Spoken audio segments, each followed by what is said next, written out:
Galing pa to sa Ibang planeta. ngayong araw.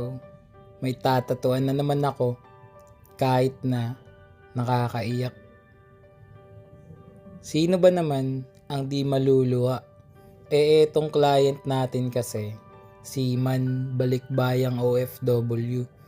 Muntik na daw siya makagat ng mga pating at pagong sa dagat nung lumangoy siya sa dagat. Ay, parang naulit. Para lang magpatato sa QC na dinaya pa natin ng home service galing pa all the way from Baras Rizal. Mabuti na lang at wala naman siya ni isang sugat o kagat. Yung langoy niya daw kasi mas mabilis pa sa speed of light. Sabi pa niya, dun sa may bandang China na hit and run niya pa yung bangka ng mga incheck. Kakamadali. Tapos nung medyo malapit na siya sa Ilog Pasig, na-overtaken pa niya si Aquaman. Lumalangoy. Nakakabagbag damdamin talaga yung pinagdaanan niya kung alam niyo lang. Kung tutuusin nga, marami naman daw tattoo artist sa barko kung saan siya nagtatrabaho. Kaso, bukod daw sa mahal maningil yung mga banyagang nagbuborda, mas tiwala daw talaga siya sa artist dito sa Pinas.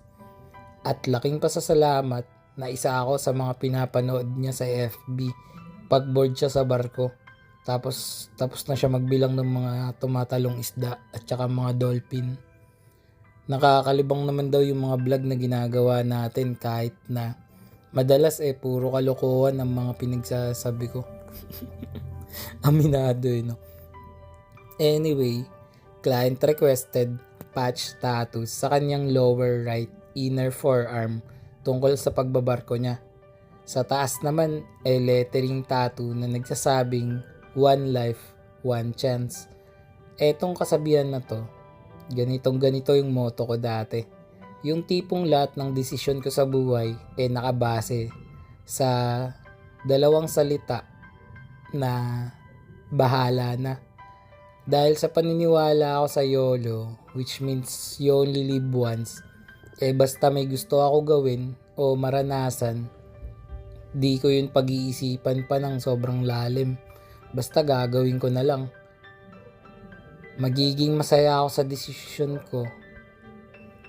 Ayun, palag-palag na yun. Halos sa lahat ng aspeto, ganyan lang iniisip ko palagi. Don't get me wrong, marami ang interpretation sa saying na yan. Yung sinasabi ko dito, ganito ko lang gusto sa buhay. Maaaring yung iba sa inyo, iba ang pagkakaintindi dito. Pero, ito yung sa akin. Bata pa lang ako, lumaki ako sa tahanan na simple lang. Simple lang ang pamumuhay. Kontento na kami sa lahat ng simple. Yung pamilya ko na magkakasama kami sa isang bahay, mayroong kinakain sa araw-araw, masaya at nagmamahalan. Yun na yun. Wala ka nang hahanapin pa. Kaya habang tumatagal, ang tanging hiling ko lang ay ang maging malaya sa kung anumang bagay na kaya kong gawin at mga bagay na kaya kong abutin. Ngayon, nagbago na ang lahat ng yun.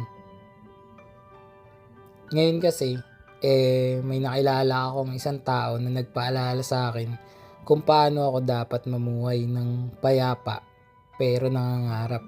Mag-e-enjoy pero naghahanda para sa kinabukasan.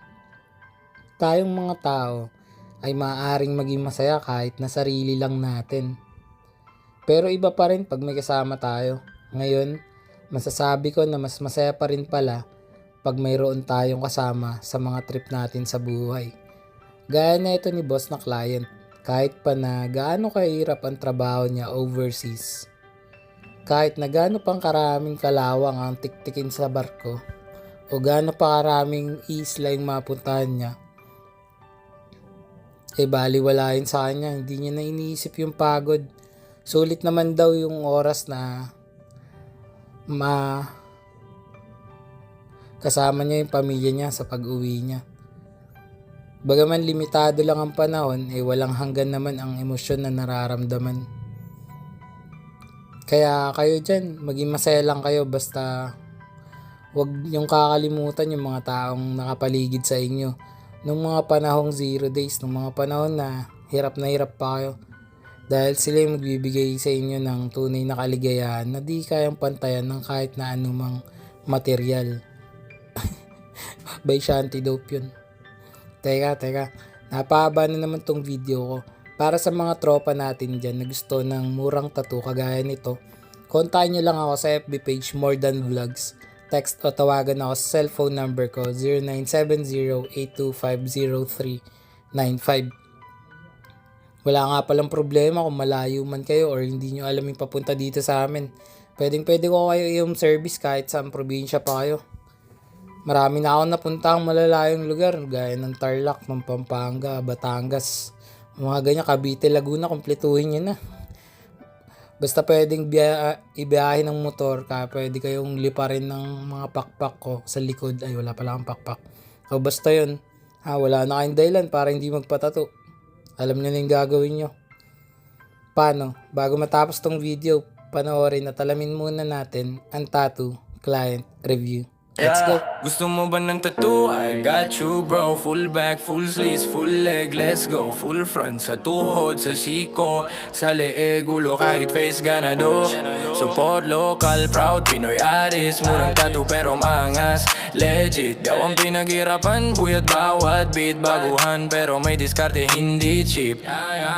Line, shading, harmony, flow, texture, contrast, light and shadow. Design na malupit, ako bahala sa'yo. Sa studio man o home service, let's roll. Pwedeng umaray pero bawal gumalaw. Precision sa karayom, di ako atras, bawal sumablay. Gusto mo fine line, so bold na bara. Ko bahala, wag madyala. Check my craft, bawat stroke may puso. Pinagpuyatan kaya siguradong gusto. Support local, proud Pinoy sa tinta. Murang tattoo pero astig ang gawa. Poly, mandala, geometric, malupit. Japanese trad, neo-trad, black and gray hit. Kahit colored, kaya kong sabayan. Baguhan pero di pa patalo sa laban.